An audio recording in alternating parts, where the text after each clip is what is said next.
Hey guys, welcome back to the Another Excuse podcast. I'm your host, Byron Greeley, and today's guest is Emily Leahy. Emily is the founder of the Feminine Template. The Feminine Template is a community to help ambitious women perform at their best.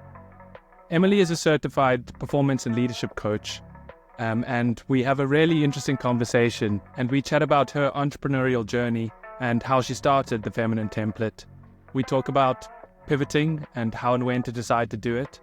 And she also gives us some practical lessons on how to overcome those obstacles that are holding us back. Basically, ourselves, how we're holding ourselves back and how to overcome that. It's a really interesting conversation. I think you'll enjoy it. Enjoy the show.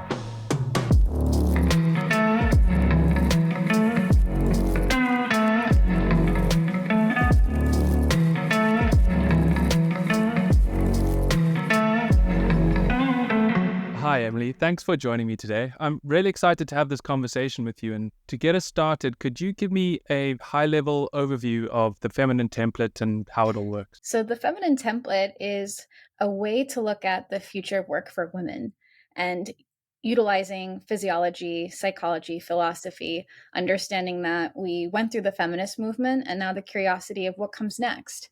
We have a lot of opportunities, and yet not all women are feeling like they're able to match their ambition with their high functioning.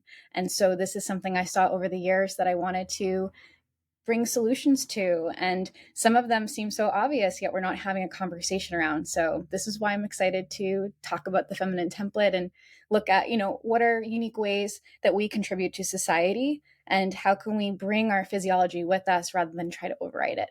That's so interesting. And what made you decide to start a business like this? Well, I think for a long time, I thought something was wrong with me. I mean, even when I was a kid, I thought, okay, do I have ADHD or ADD, or why is it hard for me to focus? And then I tried so many different tools, and it really did help me get better grades and be able to bring my attention where I wanted it to go. But this was like the last piece, understanding like I have hormonal fluctuations. I'm not a man. So when I was dating men or working with men, I was like, we really do work differently. And I feel that there's a lot more changes and fluctuations with how I am day to day. And it was obvious, like my hormones are changing every day. And so that's going to affect my cognition. That's going to affect my mood. That's going to affect my energy levels.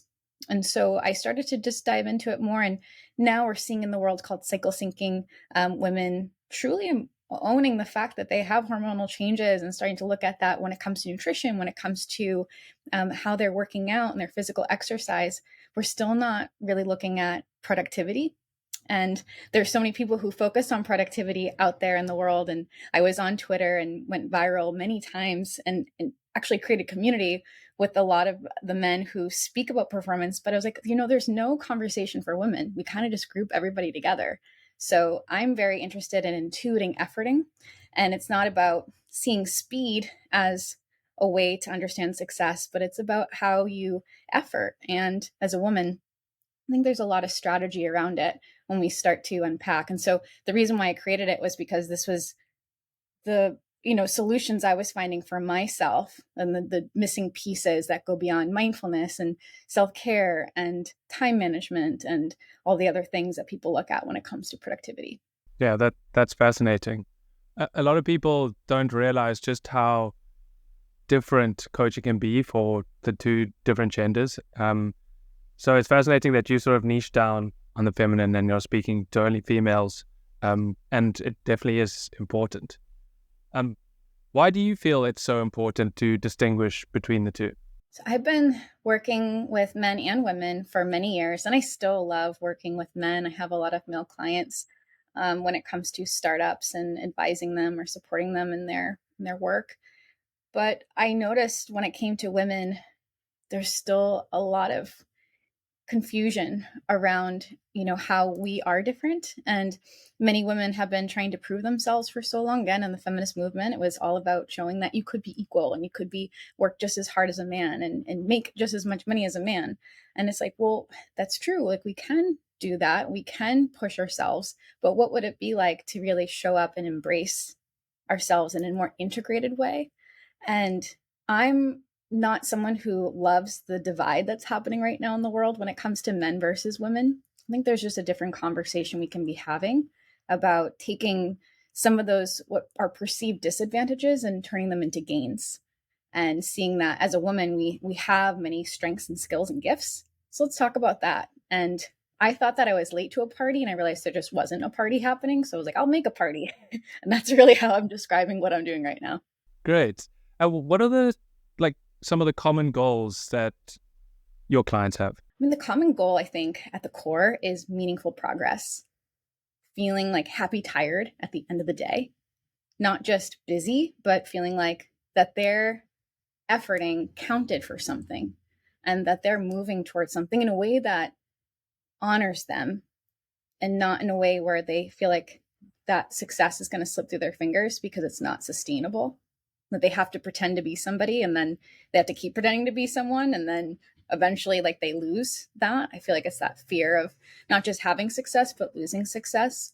So I think what they really want at the end of the day is meaningful success, something that is built on a foundation and something that they can come back to, that's theirs. They can own it, and they don't have to have fear around like it leaving them.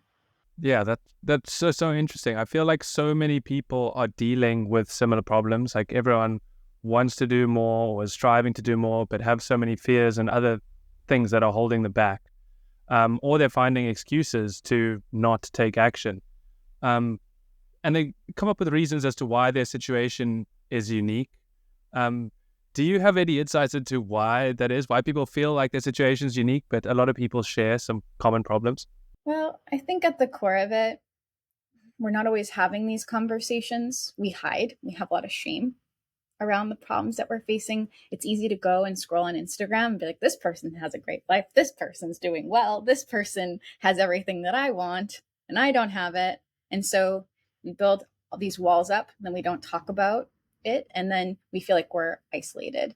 So I think creating community and having curiosity around like, hey, what are your struggles? Oh, that's actually very much aligned with my struggle. How are you dealing with it? What are the things that work for you?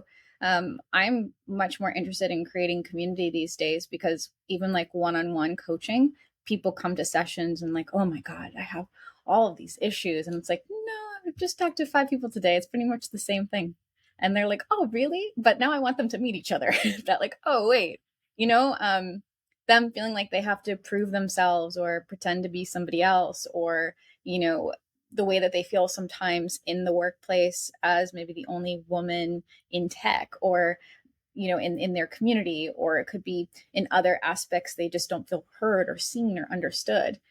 I want those women to now meet each other, because I think it's important that they realize, oh, wait, I'm not alone in this. And instead of this isolation that we find ourselves in, scrolling, doom scrolling, and feeling like everybody else has it all and has it figured out. Yeah. And speaking of doom scrolling, um, I feel like a lot of the content out there, or a lot of the popular content creators, are sharing content that skews people's perception, because you only see the good side of what people want to share and are willing to share.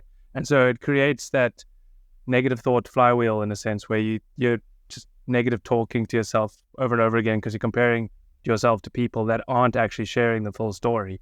And so, and on the other side, similar to what you're doing, there's communities that are being spun up, and people are really gravitating towards like-minded individuals and communities, and really enjoying that side of things, to realize that they're not alone in the problems and fears and things that they have. Yeah. And, you know, there's so many different communities, and sometimes we don't feel like we belong to a certain community. So, what I Present. love about groups of people is that the person who tends to, you know, has gone through that journey, climbed that mountain, and this, you know, like saying, hey, I'm like, haven't figured everything out in life, but I'm up on this mountain, and I know that you're at a certain level. Like, let me show you. Like, this is what I found to be true. That's how I feel that I like to lead and share. It's so easy to be like, oh, from insecurity, I need to pretend that I have it all figured out and I understand everything. And I mean, I feel like even when it comes to women's health and understanding our hormones and how it affects our work, our life, our careers, our you know, just like, and just health in general, just how it affects whether it's pre-baby, post-baby, so much we're figuring out. And so bridging some of the philosophy and psychology and the science is fascinating. So we're still figuring so much out, and it's a journey, but there is a conversation that needs to be had. And there's some other conversations that might be a bit more negative, or maybe bypassing the reality that's going on. So, people are going to gravitate towards the communities where it's like a full body yes, like, yeah, this connects, like, based on your journey and what you're finding and what you discovered. Like, I'd like to know more. And I think that curiosity creates community, because people are like, wait a second, this is fascinating. So people show up to the community based on, who's starting to create that container. And there are some containers out there that are pretty superficial, or, selling snake oil or what have you. And then there's some communities that have a lot of depth to it. And so it's really fascinating. Yeah, it is. And I'm curious, what led you down this path? How did you end up here? Yeah, this would be a long It's a big question. This would be a long call. We started from the top. I mean, to be honest with you, I was pretty dissociated when I was a kid. I struggled with focus.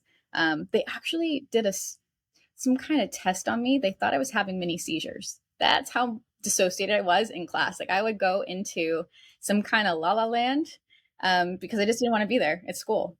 And so they were always trying to figure out like what's going on with her. And so I struggled with focus, and I didn't do the best in school. And by the time I got to being high school, they're like, hey, if you don't get better grades, you're going to go to community college, or you're going to end up with your family and you're not going to go to school. And I was like, oh my gosh, like, I have to turn it around. I think I got scared because I did like to learn and I did like school to an extent, but my focus was pretty scattered. And, I had different priorities. Like, I was in every kind of sport. I was, in theater. I was in like the yearbook club.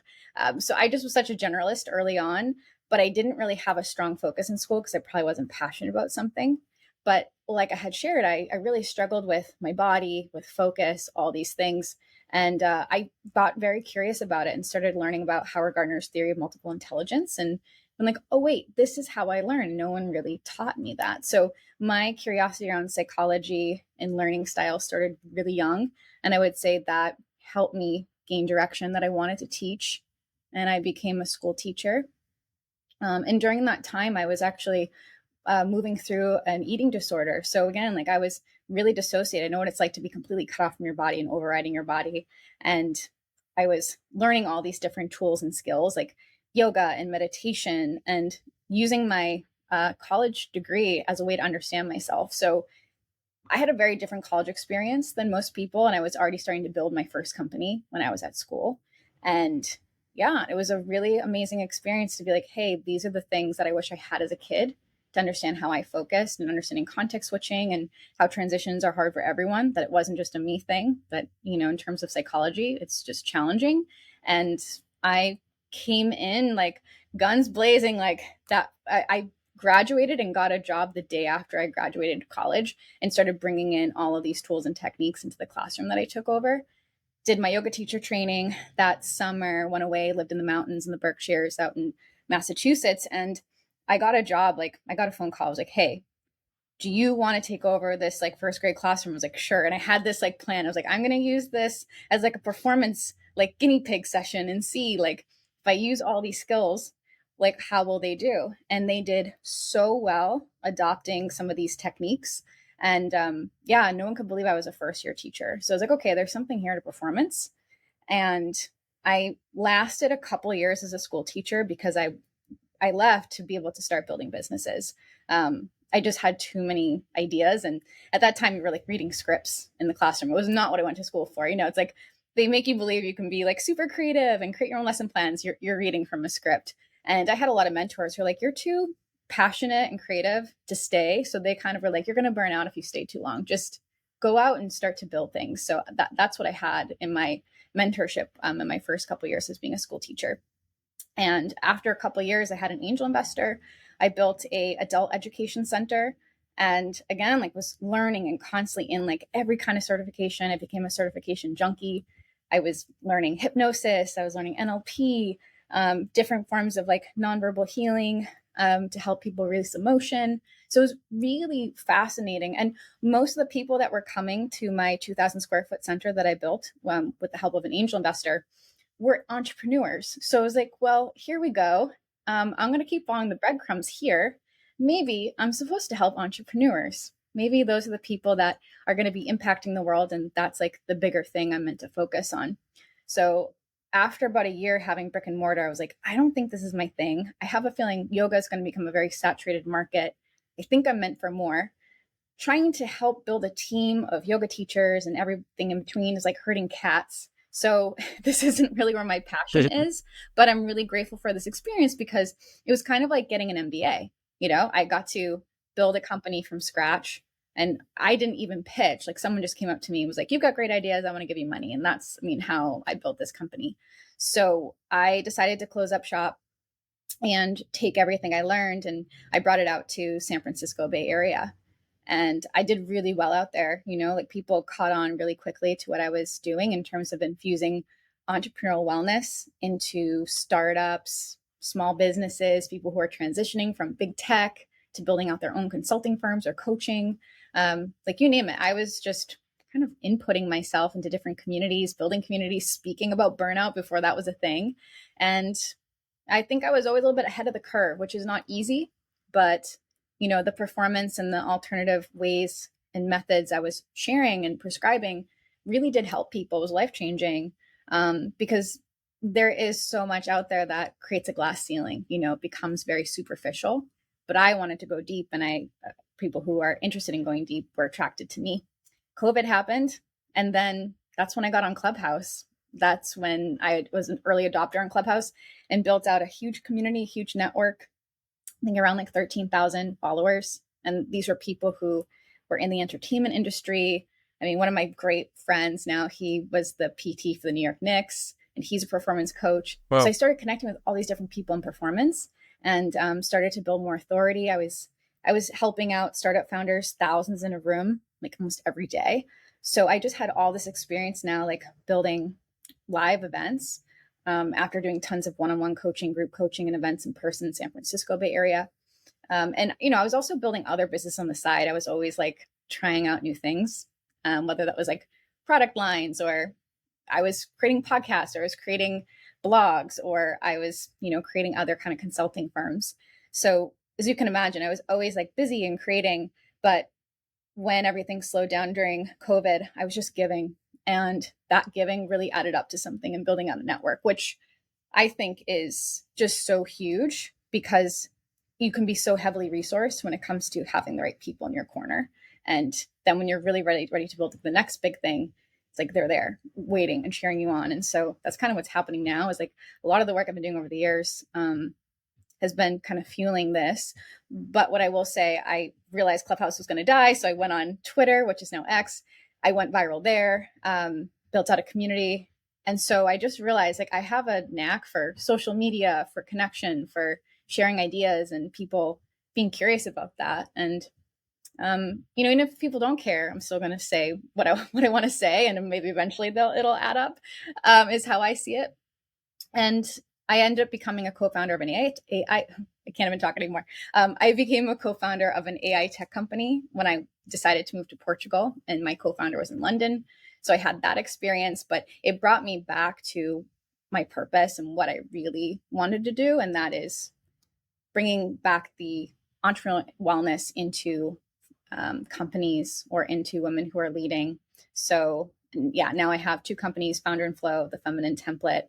So I'm trying to make the story short as I can, but as you can see, it was following the breadcrumbs. Like, I had no idea how all these dots were going to connect. How was I going to go from a school teacher to what I'm doing now? How is my, background of going through my own eating disorder and being very cut off and not being able to focus? How did that, connect to what I'm doing now? But it does. And so that's what I, every time I look back, I'm like, wow, I'm really glad everything that happened, because those were experiences that gave me insight to be able to help others. I'm really interested, on a lot of things you touched on there. Thank you for giving me the rundown. But you said you're really good at following those breadcrumbs, and it's obvious from your story that you noticed those breadcrumbs, but you actually took action and followed them. Mm-hmm. Did you ever find taking those leaps or taking action or completely pivoting difficult at all? Or is it something that just comes naturally to you? Oh, it's difficult. I mean, I could be like, oh yeah, it was easy each time, but I think each time it was like, oh my gosh, again, I need to grow, I need to change. I mean, I could easily fall into that victim mentality. The thing is, the victim mentality just didn't overwhelm me for too long. Like I felt it. I would feel the disappointment of something not working out. I would lean into the why me story. Like, why is this happening to me? Because it's kind of like a relationship. When you go into a relationship, you get attached and you don't want it to end. Nobody goes into a relationship wanting it to end. So, when you build something, there's always going to be a level of attachment. And I think in the early days, I would get really attached to a company to the degree that my whole identity was wrapped up in it. But I did get better as I went to learn how to let go more quickly. And, I think letting go is a skill for sure. So you get better and better each Yeah, time. it definitely is. And how, like, I'm really curious about this taking action, because a lot of people just let fears cripple them and prevent them from taking that action. So were there any frameworks, might be the wrong word, but were there any things you told yourself, or was there a story that you told yourself that persuaded you that it was the right decision that you're making, which made it easier to sort of change direction? Mm. No, I'm going to be honest. When I was going through my hardest moment when I was in high school, and I mean, I got down to a very low weight for my height. And I didn't even know if I was going to live, to be honest. And I know this is going into more of an existential crisis, understanding of where I'm coming from when things go wrong. But when you have a near death experience and you've touched something like that, whether people have touched like some kind of physical illness, mental illness, hardship, could be divorce, it could be, you know, going bankrupt. I mean, there could be a lot of things that happen when you kind of hit a rock bottom in your life and you're like, this is probably like the rock bottom to my life. It creates a failure tolerance. So anything that comes after that, it's like, well, I already hit that low and I already know what that feels like. And so I think some of that fear gets dissolved. And I'm more curious about what it is to live life alive. And I'm curious about what's on the other side. And so, yeah, I think, I went through a really hard time when I was younger, and everyone's like, oh, I'm so sorry that happened to you. I'm like, I'm actually grateful because it gave me the courage to know that if that's like the worst thing that could happen to me, then I'll be okay. And it's this, also it's, when I was meditating and learning all these self-regulation tools, to be able to know no matter what happens, I'm going to love myself. I'm going to be okay. But really feeling it, it's not like a mental concept, like really feeling that, you are more able to say yes to things, even if it doesn't work out. Does that make sense? Yeah, it does. And a lot of entrepreneurs actually attribute some form of hardship or being backed into a corner or desperation to their success. But I'm curious, like some people haven't had that and want to be entrepreneurs, but they can't frame it as like, they don't know what rock bottom is. And so it's really difficult for them to understand like fears and put things into perspective. And so do you see it as an advantage, even though it's a negative thing? I know it's a bit of a weird question, but would you see that as an advantage for these entrepreneurs and yourself? Well, here's my take. I don't think anybody gets out alive, right? Like we're all going to eventually have our life end. And so it's a Yes. question of how you touch that reality and how do you want to spend your time while you're here. And so whether you have a rock bottom and you really examine that reality at your rock bottom, or you examine it in a different way that's more curious, I think it's still good to examine of like, hey, doing some kind of process where you look at your life and you're like, what would make this life worth living for you? And if you completed your life and you didn't accomplish XYZ, like how would you feel? And going through different exercises in a curious way, I think you can still get there without having to get to like some kind of crazy rock bottom. I think the people that go through rock bottom are the ones who are like, maybe going to end up become more of like a leader or have like a unique perspective on life. But there's other people who still contribute even without going through a crazy hardship. The thing is, we all have micro traumas or like micro cuts or tears that we go through. And some people are running from that because they don't want to like delve into that deeper. And so I think facing your fear, no matter what, is important, regardless if it's a rock bottom or it's just something you're afraid of happening with taking a risk or taking a next step. So that's what I think people can uncover a lot of in coaching, because coaching is more about accountability and like, what are you going to do about it? Therapy is great too. But I feel like that when I'm coaching someone, they're able to go very deep into those curiosities and aspects that kind of go undiscovered, right? It's like we have things that we're aware of, things we're not aware of. You can still explore the things you're unaware of without having to have a very traumatic experience. So I know I'm kind of sharing different ways to view it and look at it, but yeah, you don't have to have a traumatic experience that's like crazy to start to understand purpose, clarity, and how you want to move forward. Yeah, that's where I found coaching to be really useful, where you go a level deeper and you almost call yourself out on your own bullshit.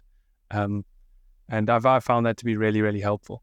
So when you changed careers, basically going from a teacher to starting your own thing, what gave you the confidence that you were able to start your own thing? It's like quite a big leap. Yeah. You know, when I was younger, I should mention, I was unethically selling my brother's used pencils. So that probably helped. I was always like selling things to them. I was like, I should make a lemonade stand. Or I had a babysitting company when I was 11. I don't even think I should have been left alone at that age, but I was like taking care of newborns. And then like years later, they're like, oh, like, let's celebrate your birthday. It's your birthday day. I was like, yeah, I'm turning 13. And like, so you were like babysitting for us at like 11? I'm like, yeah. And so it was just funny. I was, you know, wheeling and dealing at a young age and like handling my calendar and my schedule. And I was offering a service, but I think there was that entrepreneurial spirit within me of this is what I like to do. And I'm going to exchange my time for money. And it was just something that seemed really natural. And then I liked to go shopping or do things. And I just loved the idea of having agency and choice over like how I'm going to use that. So it just was very intuitive, I think, at a young age. And so there wasn't like, there wasn't that holdup around, figuring out what I was good at and then just charging money for it and trying something out. Interesting. And having agency and choice makes me feel like you need some sense of clarity to have that level of agency as choice.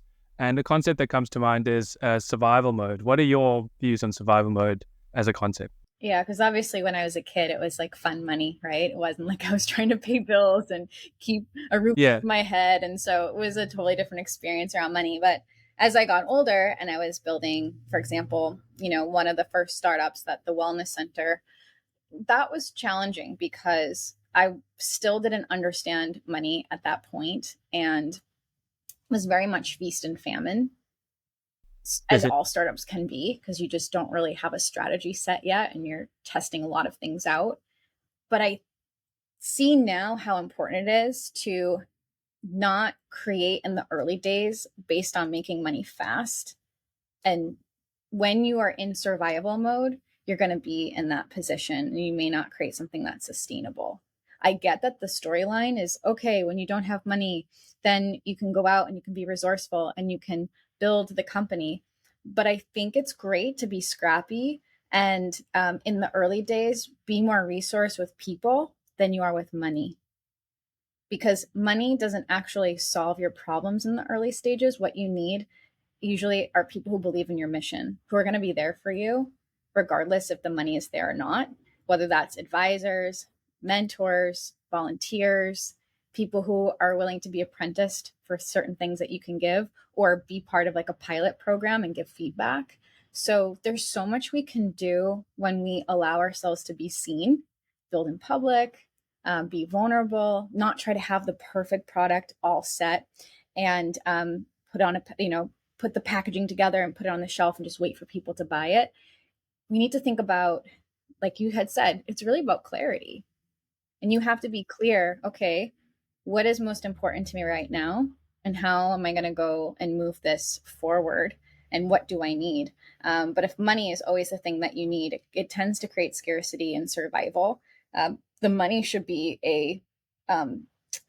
it's a tool to expand once you have a proper foundation to then go and, create campaigns and, for ads and everything else that you might need to bring on maybe talent and other people to help you run your business. But in the beginning, I think if you focus more on clarity, capacity, and connection, the connection you have to yourself and the people that are supporting you, the capacity to hold. So I had talked about, I'm like growing my group and we're starting to build things. Like I had to have the capacity for that to even bring people on.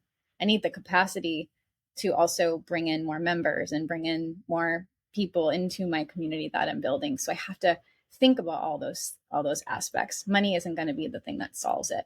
So the more that I focus on regulation and saying, okay, let me do the right thing at the right time and not get too ahead of myself and put myself in a strained position and not be in an erratic state and not feel pressured and rushed, I'm going to make the right choices.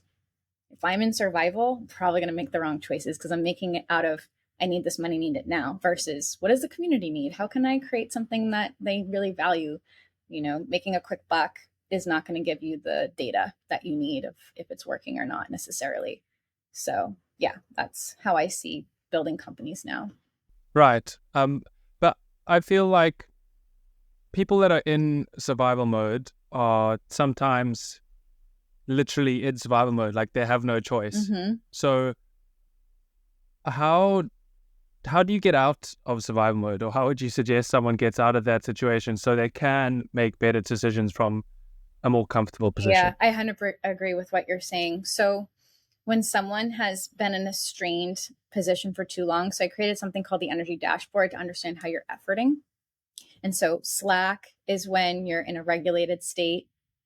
It can also be when you're stress laxing, right? You can also be dissociated in that state. So it's something to watch out for, which puts you back into this like burst and bust cycle that many people find themselves in. So it's like they're in survival and then they're resting. It's like that feast and famine, boost and boom and bust. So when people are in these cycles, it's really unhealthy and they're not able to get out of the survival mode because they think, oh, I'm resting now. I'm back to like doing good. I'm on the right track. But it's a bit of an illusion. So it's important to be able to self-locate and start to bring more awareness. So that's why mindfulness is so key for entrepreneurs. You have to be able to even have the awareness that you're in survival. You have to be able to tell yourself the truth. Hey, I'm in survival right now. And then it's usually about seeking support because it's like tickling yourself. If you try to tickle yourself, right, it's coming. So that's why we need usually the outside support when we know we're in survival mode. Then you usually need an accountability buddy. You need a coach, mentor, advisor, maybe just a friend to be like, hey, I'm very impulsive right now. I keep working overtime. I keep feeling like if I don't work, my business isn't going to run. You need people to hold you accountable, to remind you that it's okay. And I think that's where vulnerability comes in. If you're isolating, then you can be in like that workaholic mode that a lot of people find themselves in. It comes from scarcity. But like you said before, you got to call yourself out on it. So that's what I have seen as the best use of community connection. Because if you're in survival mode and you're isolating, it's usually a recipe for disaster.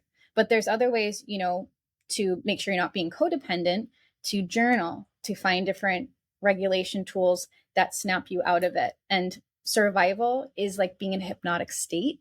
So you usually need to go into a different hypnotic state to bring yourself out of it. So that's why you can't think yourself out of survival. You have to regulate yourself into a calm state and start to come into your peace again so that you're making the right decisions. But it's a lot of embodiment work. It's not going to be an intellectual pursuit. Yeah, that makes sense. And what would you say, this could be a tricky question, it might not land, but what would you say is the most like bang for your buck mindfulness practice?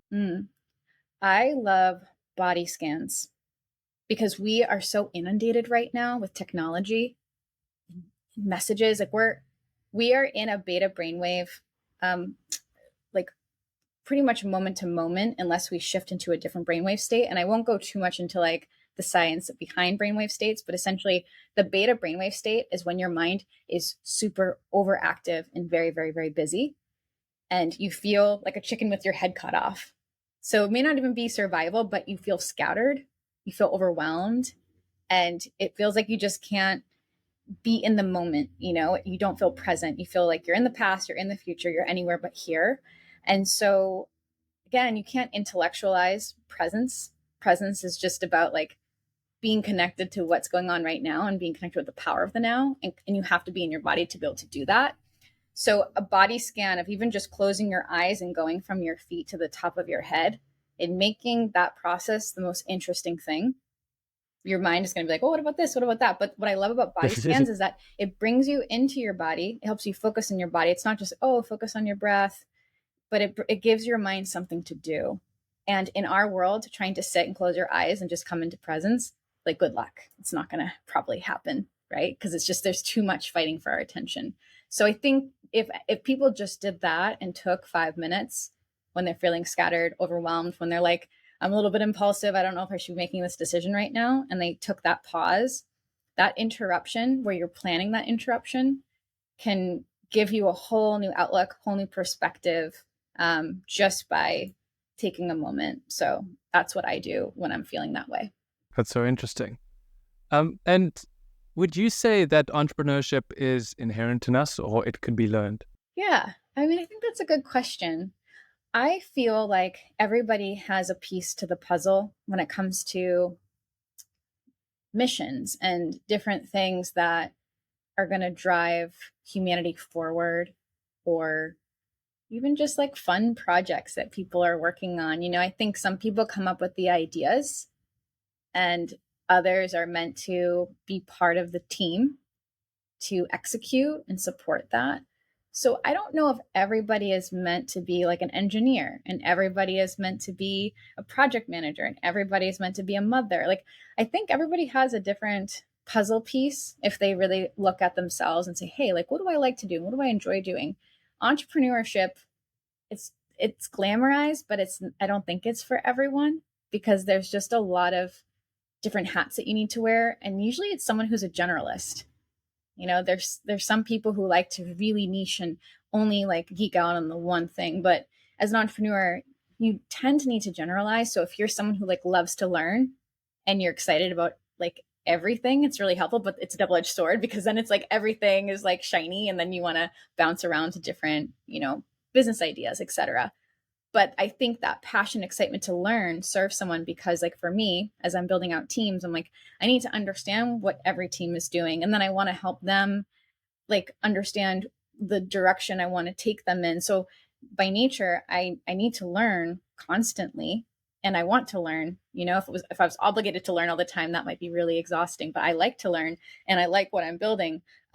So, yeah, that's kind of my thought around it, is that if someone tries to be an entrepreneur because they just feel like pressured to build a business, that's going to be a very hard life. But if you feel super excited about something and you feel like you can add value to the world and you're open to bringing people along with you, then I think it's worth it. And for someone asking themselves, hey, am I an entrepreneur? I think if you have the passion for an idea or in a project, it doesn't hurt to try it.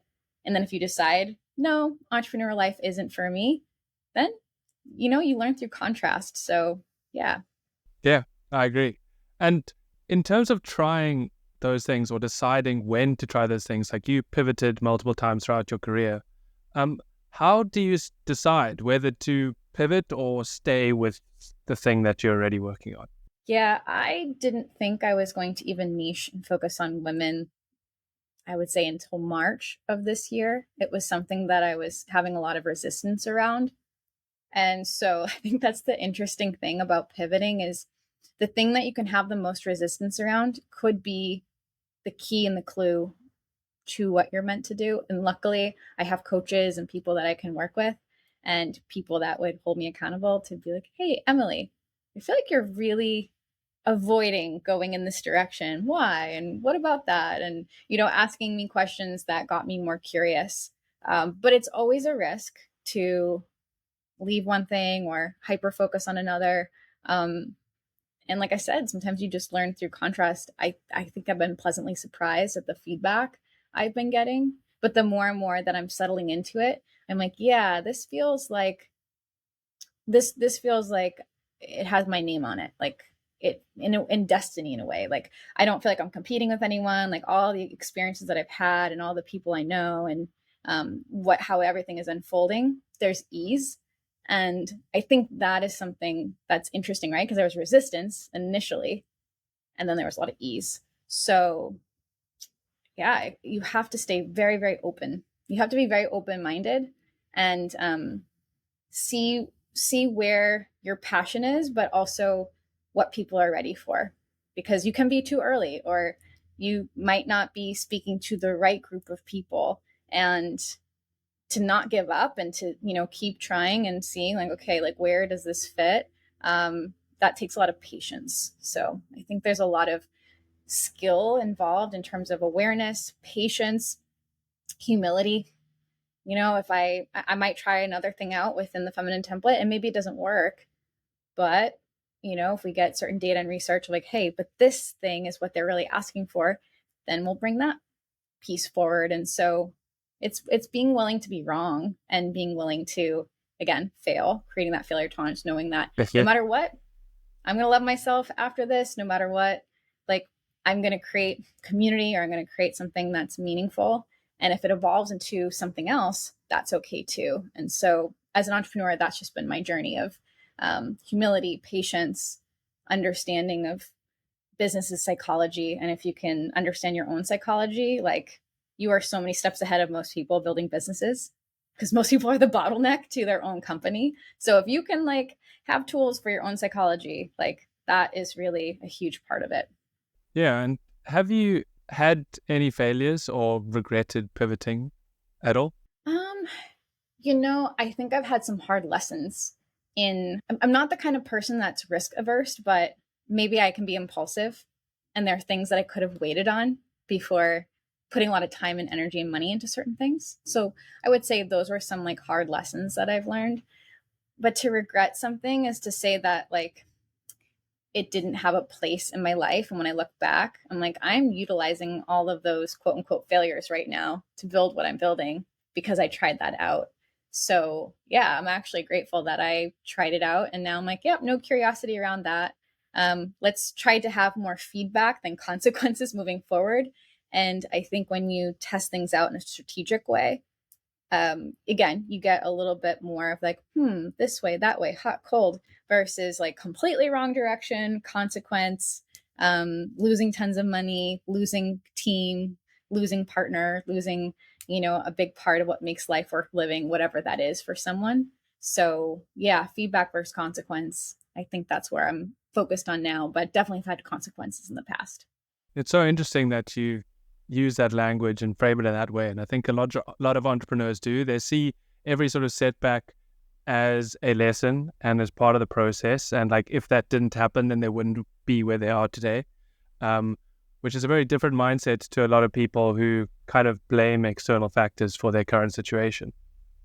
Yeah, I find that so interesting. Well, there's a performance equation, and performance equals potential minus interference. And we have internal interference and external interference. The thing is, there's going to be certain circumstances that are outside of my control. Like COVID, was that in my control? No. Did it affect my business? Yes. Am I going to play the victim forever and not pivot? No. Right? Because it's like, Yeah. it's the reality I'm given. So how am I going to move forward? So that's what I look at. There are external circumstances, what we call interference. If our Wi-Fi dropped and we had to stop this podcast, like that's not either of our faults, but Yeah. try to look at my internal interference and where I can make adjustments. What would you say is like the most important aspect of believing in oneself, like self-belief? That's a good question. Believing in oneself, one's self-belief, I think to truly know who you are, and realize that you don't have to fake it till you make it. And it's like, so if you don't fake it till you make it, then like, what are you doing? And it's like, you are like just living and you are you, and you're learning, and you don't have to project something that you're not. I think that people feel like in order to build authority and do all these things that they have to um, lie or, build themselves up in a certain way. But I feel like that creates a big disconnect within themselves, and it makes it harder. So, yeah, I mean, everybody struggles with the guard at the gate, is what I call it. When you're about to go to a next level, there's a part of you that's protecting because it's like, we don't know what's on the other side. We don't know what's going to happen here. And if you can have a good connection with yourself and be able to move past some of those fears and comfort yourself and regulate yourself, then there's less of a creating a whole identity as a shell around you. And it's just more of an integrated one person that you are, whether it's online, whether it's with your colleagues, whether, we're always going to have maybe different language or slightly different ways we show up. But if you're integrated, it's just so much easier. You don't have to pretend. You don't have to be like, wait, who am I showing up as right now? And like, who do I have to be? You can relax more. So you probably would have less imposter syndrome because you give yourself the ability to learn rather than feeling you have to have it all figured out. Yes, that makes sense. And speaking of the guard at the gate, is there a way to get better at it apart from just doing it over and over again? I feel like I'm struggling with guards at the gate, and like Yeah. I know reps is the way, but is there some trick, or is it just doing it? Are you open to sharing like what that is for you right now? What the guard at the gate is? Yeah, I think it's like confidence in myself in terms of like selling or possibly selling my services and exploring that more. And it's just the outreach aspect and just like selling. I thought like it's been something that I've struggled with. And I know what the answer is and what the direction is. And like, I'm pretty sure I have the messaging down and all of that. It's just the doing it is the thing. And I'm not doing it. And it's also ties into why I started the podcast, and it like repeats itself. And like, I know taking action actually is the way forward. And so, yeah, it's just a loop of frustration, I'd say. You know what I love to do that's a lot of fun? I like to create a persona around them. So like name that part of you that's like, I don't want to sell, or like, what would you name him or her? Let's be completely random. Boris. Boris. I love these kinds of names. It's like, it would be Boris. So like you just start to like have a conversation with Boris. You're like, Boris, listen up. What's going on here? And instead of making it this huge wall between you and the guard at the gate, you start to build a relationship and you start to be aware of like, oh, Boris is showing up right now. And you have some playfulness with it rather than being like, this is self-development, this is so serious. And like, there's because in a way it's just all illusionary, right? But in other ways, it feels very real. It feels very real that we're being stopped by this voice in our head. So I like to have some fun and playfulness around naming that voice and starting to be like, Boris is coming up, or, whatever like name I'm going to give it. And just naming it alone and celebrating when you're noticing Boris is coming up and having some separation. That's not you. That's just some kind of learned storyline and narrative. And the more that you're like, I'm going to override Boris. Boris is probably trying to help me. He's been trying to help me for a long time, but this isn't helpful anymore. And you just start to bulldoze Boris a little bit more and more, and you override until he becomes a little bit more of a whisper. And then you have the louder voice. So there's a more dominating voice. But yes, it takes action, but it also takes intention and awareness. And again, you're building a relationship and understanding we have different sides to ourselves. And so if instead of like trying to override in the sense of trying to prove yourself, it's overriding the voice by deciding what you're going to crowd it out with. So maybe you create a new persona of like the part of you that is good with like creating services and charging for it. Yeah, that makes sense. I like that. And what would you say is the best part about what you do? As you can tell, I have a lot of fun because I love seeing things from different angles. And there's so many ways to understand life. Creativity is just the thing that lights me up I love creating in the world. I love helping people create in the world. Yeah. And I love bringing people together. So I just think of all the things that I enjoy doing, and I try to put that into one and really lead with my strengths, and then figure out what other people are strong in. And if they're really interested in like a mission that I'm creating, be like, yeah, come on, like you'd be really good at this. And I'm not really good at this. So cool. Let's do it together. So it's a very like childlike experience that I have when I'm in my groove. And that's where I like to be. And so creating a new world based on that, based on ideas. And, I obviously have my hard days too, but the more and more that I close that gap and I live more free and more playfully, it just, yeah, it's nice. It kind of is like infectious. Like it gives other people levity and permission to do the same. So I think that's the best part about being a creator and helping other people create. Yeah, I like that. And if someone wanted to make a big change and they were contemplating it and weren't sure what to do, like change careers or start a business, where would you suggest that they start? I mean, I think when any person is in a situation, they're at a crossroads, I think it's good to definitely have someone to support you in understanding what your values are, what matters to you. So you don't make a lateral change, you really do go to the next level. So whether that's, again, engaging with community and talking about it and understanding more, or it's learning in your own way, or it's talking to someone, going through that exploratory phase and not rushing it, it's really important, because you don't want to just go from one thing and repeat a pattern and find yourself in the same type of job.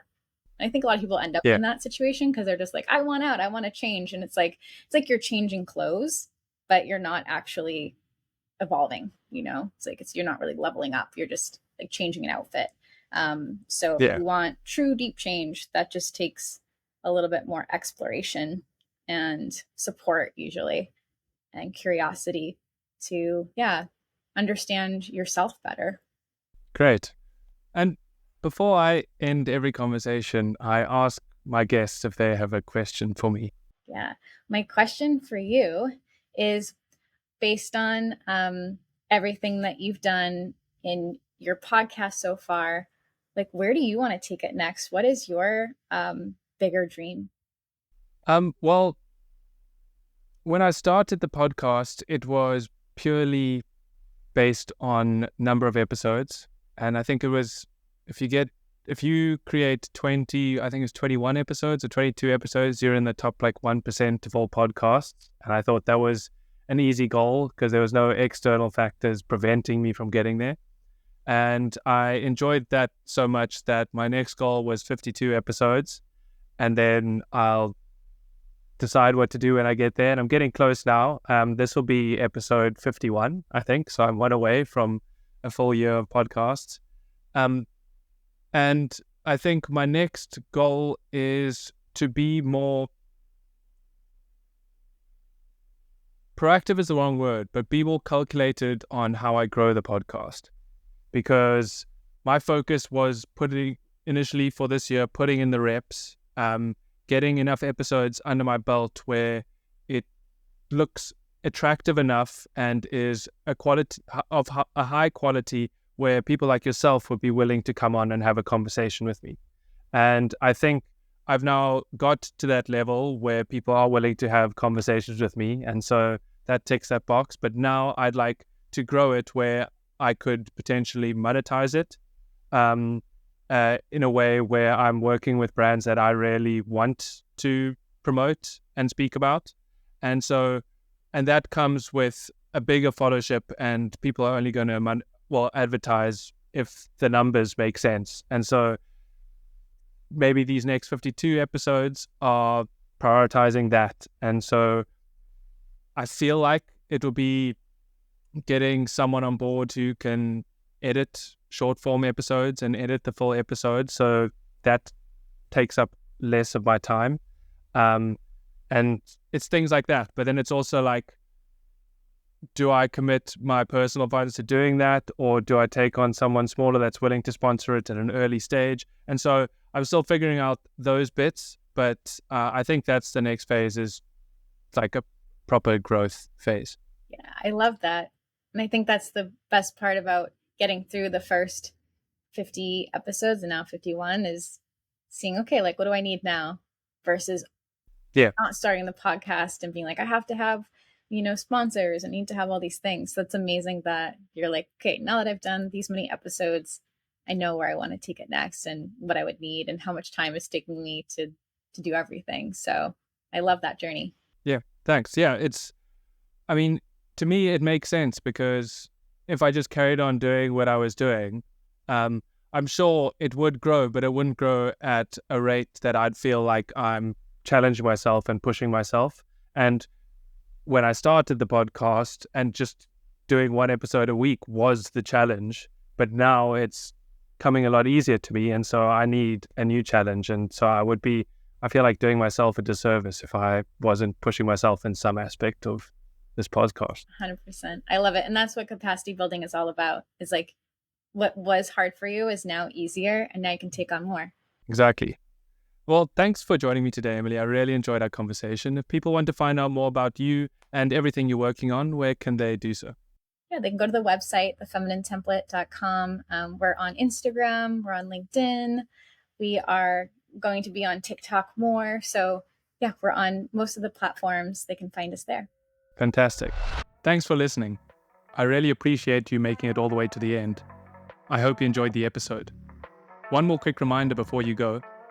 I have a weekly newsletter by the same name, Another Excuse, where I cover 4 topics, something that has changed my perception, a tool that could be useful to you, content that is actually worth consuming, and a concept that I try break down and explain. If this sounds of any interest to you and you need a kick up the arse, then you can subscribe at the link below. Thanks for joining me again, and I'll see you next week.